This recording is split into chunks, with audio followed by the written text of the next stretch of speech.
welcome back. I'm Amber, and this is Mom's New Identity.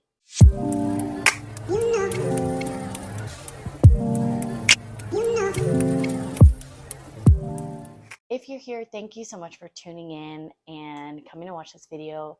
Here on my channel, Mom's New Identity, what I'm really trying to do is just share my journey of really just healing, reprioritizing my mental health, and rediscovering who I am outside of what the entire world has told me to be as a mother, as a wife, just as a woman in general. I think we all get these mixed messages of what we're supposed to be and, who we're supposed to be, what our roles are supposed to look like. And I think it's time that we release those roles and free ourselves from those things. So my hope is that in me sharing my journey honestly and transparently, it will inspire you to do the same. If you're not already, go ahead and click that subscribe button. Be sure to click that bell because you'll get notifications whenever I post. I post every single Saturday. As I mentioned, and I'll continue to mention in these videos, I do actually, I don't want to say I do plan on starting a Facebook group for a community because I think we could all use a sense of community. And if you are on this journey or you're trying to rediscover yourself, or better yet, reprioritize your mental health and taking care of you and loving yourself, then this Facebook group is going to be for you. I've said that as long as about 5 people agree to the group, then I will go ahead and start it. I think with every week that passes where I say I'm going to start it, there may or may not be a link to join the group by the time this video is posted. So if it's there, great. Speaking of links and everything, as always, my socials are linked below. If you want to follow me on socials, you can certainly do that. Now, if you watched last week's video, how my healing journey changed my relationship with money, if you haven't watched that, go ahead and check it out. I've linked it in the description. But this video is going to be about how I lost myself in an MLM. So, disclaimer, as always, this is going to be a little bit different of a disclaimer, but because of the fact that I'm sharing my experience with an MLM, mostly for legal reasons, I have to say that this experience is not the same for everyone, okay? I do want to acknowledge that some people have positive experiences, of course. Some people actually do make a significant amount of money. There's not a lot. If you want to look at statistics, you can always go search that. It's available online. So there's obviously positive and negative experiences. When I share this testimony, it's not meant to push people away or make them leave an MLM. Obviously, some people are financially invested in a lot of these MLMs, and so it's hard to just get up and leave. This is just to share my testimony again, okay? So it's not meant to drag these companies through the mud because they're not all bad, but they're not all good, okay? It seems to be, though, that the majority of the time there's negative experiences. And the problem with the negative experiences that are shared online is that they're often met with a lot of resistance in people saying, well, it's because you're a quitter and blah, blah, blah, blah, blah. And that totally invalidates the reality that some of these MLMs can seriously do damage to people's mental health, to their relationships, romantic or otherwise, to their finances. So I think it's important to, when you're considering the source that it's coming from, consider your own perspectives. I think a lot of us are not always in tune with our intuition, with our gut feeling, okay? Because we get all these kinds of messaging, whether that be inside an MLM, outside an MLM, and a lot of times these MLMs encourage you or train you to only listen to what they have to say and only listen to this source and that source. Getting into how I kind of lost myself in an MLM without going into detail or name dropping, because again, legal reasons, but also because I don't necessarily want to drag a particular company through the mud. I'm going to be very vague as far as using names, methods, things like that. Okay, so like I said, this video is not intended to try and drag certain companies through the mud. The intention is to share my experience so that possibly, hopefully, you will hear that and maybe reconsider your situation. And if it sounds like you, and maybe something in your gut is telling you it's not the place for you, then being okay with that. This particular MLM, it's very well known, very popular. But there was like two parts to it. Okay. So you have, and a lot of MLMs have this structure. So you have the MLM itself, which is the company that provides the product or service, whatever it is, and the group of people who create an organization within that structure or within that business. And in this case, this particular MLM created an entire culture that was almost entirely separate from the MLM company itself. Because that MLM company itself, they have good business, ethical business practices and things like that.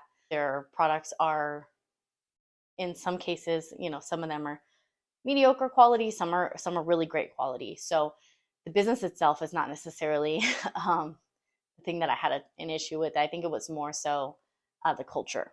Okay. So the culture of this organization, it was often portrayed as like the solution to success in that organization. Like they would set out a very clear guideline of what you need to do to be successful.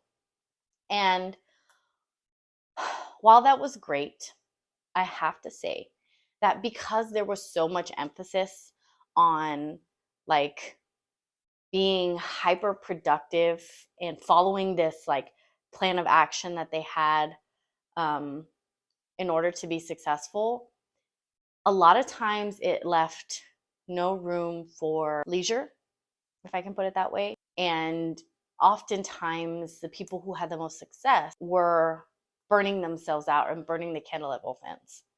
And, to each his own. Some people do great with that and some people don't.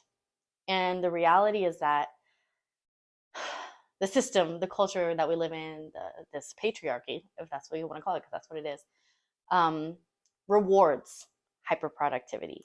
It rewards us and it tells us that we are not worthy of love or attention or being included if we are not hyper productive, if we're not extremely productive, if we're not accomplishing something. And so I know for me, a lot of times I would feel like if I was resting or taking a break for any reason because of my mental health, that I was lazy or that I was not good enough. And that's not to say that that's what I was being told. In fact, I was being told quite the opposite from the particular people that I associated with. And I still respect them and value them as people. And I wish them nothing but the best because they are truly good, genuine people. But the culture was what ultimately led me to believe that I was not of value if I didn't do this thing, if I didn't make my money through this particular system or MLM, okay? And there was a lot of like shaming other means of earning money, whether it be through real estate, whether it be through some sort of online e-commerce. And there's a lot of shaming if you pursued any other avenues of earning income outside of them. And in my opinion, that was intentional to keep people from finding something better that worked for them. Okay, that's just my opinion. Because sometimes it does work very well for people. These MLMs, like sometimes they really do. I'm not denying that fact. But ultimately, the idea that, this hyper productivity and being successful and getting rid of your job and like, all of that, burning yourself out and earning success and earning money, to me, is not worth losing out on time spent with your family members. It's not. Because you could have a family member here today and literally they could pass away tomorrow. You were so wrapped up in, being hyper productive in your MLM that you start to think like, man, like, why didn't I spend more time with that person? Oh, it was because I was doing this. And that's the thing, is life is so much more valuable when you are surrounded with people who truly love and care about you, whether that's your family related by blood or your chosen family. That's what makes it worthwhile. Burning yourself out on this kind of stuff is just not worthwhile. Okay. Which leads me to my next thing that impacted me was my mental health. There was a lot of shaming around emotions and being in tune with what you were feeling emotionally. You know, that hustle culture, as you can refer to it, about, you know, not consulting with your emotions when you're trying to start a business. I get that sometimes you have to endure the uncomfortable and the mundane in order to be successful. I've become very well aware of that in the last year as I've worked on my habits and worked on my goals. Since there was so much shaming around emotions and, you know, not consulting your emotions, that just further contributed to the idea that, like, our emotions and our mental health doesn't matter. But it does. You look at statistics. I will see if I can link some statistics as far as suicide rates and stuff in the description below, because they're rising significantly as each year passes. And you know what's also rising?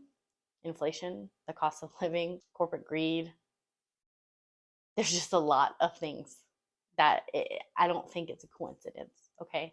This idea that, you know, consulting with your emotions was, you know, what made people unsuccessful.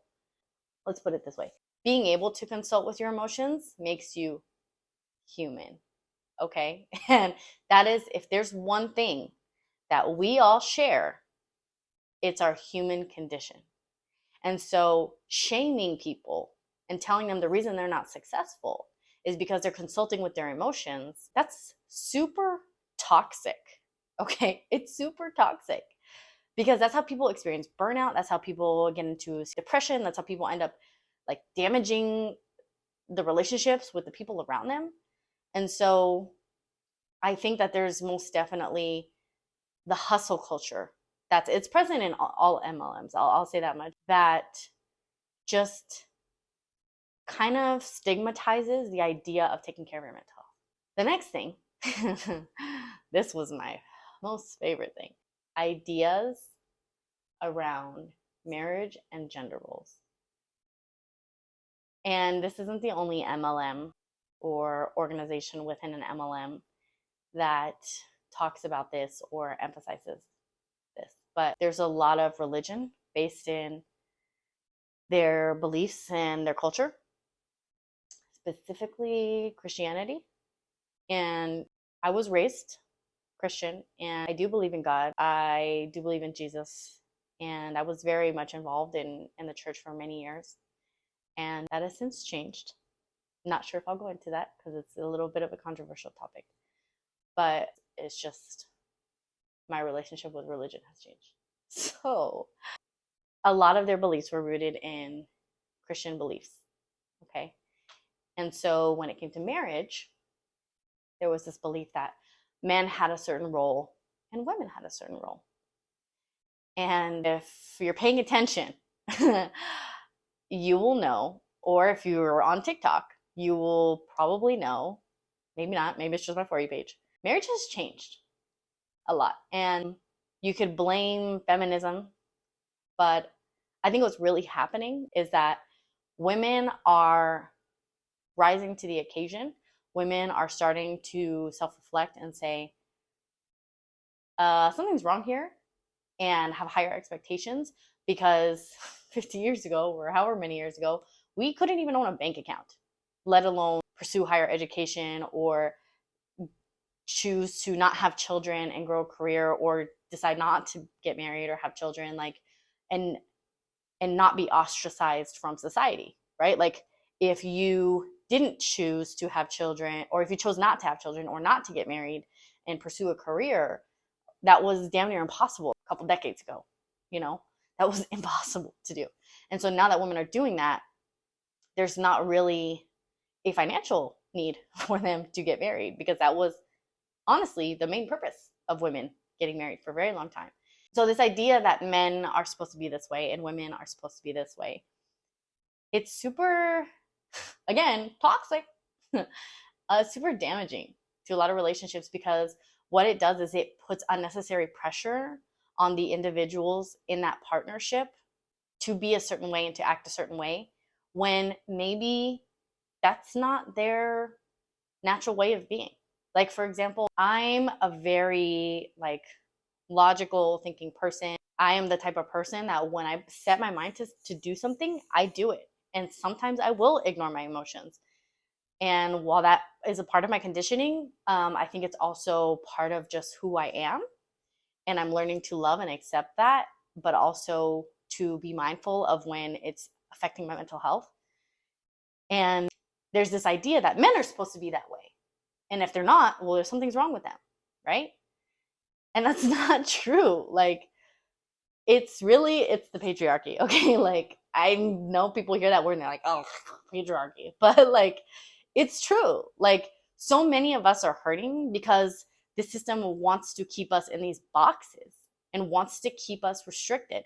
And this culture that I was in for a very long time told me I'm supposed to be this loving, caring, submissive wife that just lets my husband, take control and lead the household, when like I was very much capable of doing that. And that's not to say that my husband wasn't.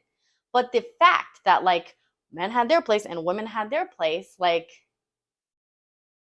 we're not in the 50s anymore. I know for me in my marriage, that idea that my husband's supposed to be a certain way and I'm supposed to be a certain way, what it did for me was it made me feel like my husband's not doing enough because he's not doing XYZ, but he was doing all these things over here. So there was almost like a conflict in my head of like, well, how is he not a good man or not man enough if he's doing these things? Like, that shows me that he loves and respects and cares about me. But because he's not doing this, he's not a good man. He's not a good husband. He's not a good provider. What? And also this emphasis that women are meant to be like, let their husband lead and be submissive. I'm a natural leader, okay? I'm just gonna put that out there. And I don't care if somebody's like, oh, she's so tacky. I don't give a shit, okay? I'm a leader, and I've always been. Even though, there was a lot of claim to, if women want to be the leaders, then, that's great. And they would claim to encourage that. But the culture and the messaging that came across from the bigger leaders in the organization was that that's not how it should be, that men should be doing that. Okay. And again, we're not in the 50s. It's 2022. Okay. And so I've always been this kind of like outspoken, like very direct type of person. And I let go of that for a very long time because I felt like if I wasn't that person, then, maybe, my husband would love me more, or, I could lovingly encourage him to do better. And you know what? That was a bunch of bullshit. That was a bunch of bullshit. Because my husband married me not because he thought I was going to be a good housewife or a good mother. I'm sure he also thought those things, but that wasn't the main reason he married me. He tells me all the time, like, he just saw that I could be a good partner in life.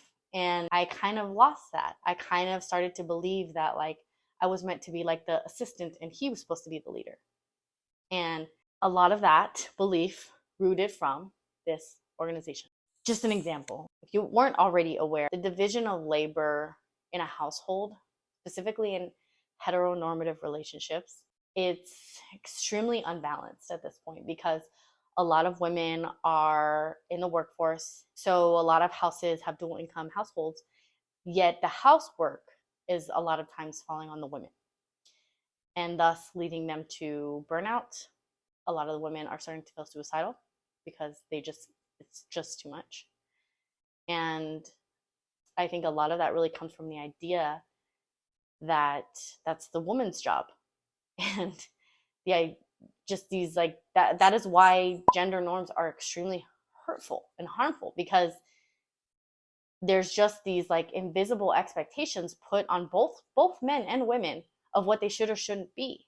And so because the housework is falling on women, they're on top of the responsibility of providing, they're getting exhausted, and a lot of women are leaving their marriages because of that fact. Like literally look it up, okay? A lot of women are leaving their marriages because of that fact. Because if they can make the money, if they can do all these things, why have somebody else that they need to take care of, right? Me personally, I'm not in this situation.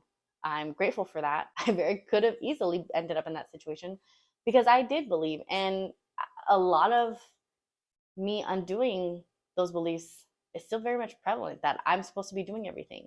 And then I get angry at my husband because I haven't communicated to him that I need help, but it's because I carry this internal belief that I'm meant to do everything. And there was this one time that someone in this organization, one of the leaders, if you want to call it, said, you know, when my husband comes home from a long day of working on our business, and he doesn't pick up his clothes, and you know, I have to pick it up and do it for him. I know he doesn't see it, but I know that God sees it. Oh no, no, no, no, no, no, no, no, no, no, no, no. Okay. If that doesn't tell you everything you need to know about how toxic, no,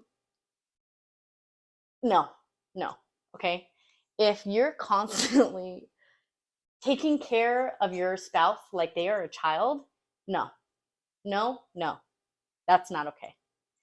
Or I just, oh my God, I get so like flustered about this kind of stuff because that made me so mad. Because like I internalize that, right? Like, oh, you know, my husband may not see that I'm doing all these things for him, but you know, God sees it. No, no, honey, no. Okay, just no. um I have to move on because the more I talk, the more I'm just like getting like super just agitated. If you saw the thumbnail, I make mention of being in a cult. And I went through, just out of curiosity one day, and read an article about being in a cult and 10 signs you may be in a cult. And I can read a handful of articles just so that there's multiple sources. But when I started to read through all of the things that qualify you as being in a cult, different things that I experienced in this organization checked the boxes. Okay. And I can't go into details about why, probably for legal reasons. But what I can say is I'm going to link that article or a handful of articles below and let you decide for yourself if your experience has been relative to that. And I want you to really think about it, okay? Because I know for this particular organization, there was too many things that checked the boxes of it being in a cult. Maybe not to the extremes that were mentioned there, but to some extent, okay? And there was definitely a lot of indoctrination happening in that organization. If you know anything about indoctrination, it's pretty much where if you look at the definition of indoctrination, what it is when a person or a group of people are trained to believing that one particular set of beliefs is the only true way, and that they should not criticize those beliefs in any way, shape, or form. Okay. And I read in a book recently, I wish I knew which book it was, but it pretty much said that if someone or some sort of organization or place is encouraging you to not think critically, that's dangerous. That's extremely dangerous. That is how people have come to power and ultimately have committed heinous crimes, because they encourage people to not think critically and think for themselves and criticize the belief system, or really analyze the belief systems that they were trained to believe and consider how they may be harmful, whether it be to themselves or to a group of people. Okay, so there was a lot of that happening, which is why when I looked into those articles, or that article about being in a cult, so many boxes were checked. And it's scary. It's literally terrifying. So if you're curious, go ahead and look into that article, read it for yourself. And if you've been in an MLM or you're in an MLM, see if maybe some of those things, some of those boxes are checked. Overall, my intention here was just to share my truth and put it out there. And you know what? If you want to label me a quitter because of this, go ahead. Go ahead. That's totally fine. I really who am I to change what you believe? But I can tell you this thing, I'm not quitting on myself. I'm not quitting on becoming the person that I was always meant to be. And the more I get in touch with who I'm meant to be, the easier it is to stay on track with my goals and my habits. Because I can tell you right now, in the last year, after having 2 children under 2 years old, I have been the most consistent. I read the most books than I ever have been in that MLM. And that tells me that something in my spirit, something in my gut told me that that's not what I was supposed to be doing. Because if I was supposed to be doing that, if I really deep down felt so called to be doing what it was that I was doing there, it would have been very easy to be consistent. Because right now, despite all of these obstacles, I've remained consistent. And I'm going to see the fruits of my labor very soon. And so if you have failed time and time again in your MLMs, MLM, whatever, maybe it's time to do some self-reflection and really ask yourself if you truly, truly 100% without a doubt believe that that's what you're meant to be doing, despite what they all tell you, despite what your family tells you, you asking yourself, trusting your gut, your intuition as to whether or not that's what you're supposed to be doing, maybe it's time. Because I can't tell you how liberated I feel right now. And if the people want to come at me for saying that I'm a quitter or whatever, that's fine. Believe what you want to believe. But I can tell you right now, something in your gut is probably telling you that you're not where you're supposed to be. And it's for a reason. So now that that's done and over with, next week I plan on talking about my meditation journey, how I got started in meditation, what apps I like to use in meditation. And so if you're interested in starting to meditate and want to learn more about that, go ahead and subscribe. Thank you so much for tuning in. I love you, appreciate you. Let's continue to grow, heal, and rediscover ourselves together.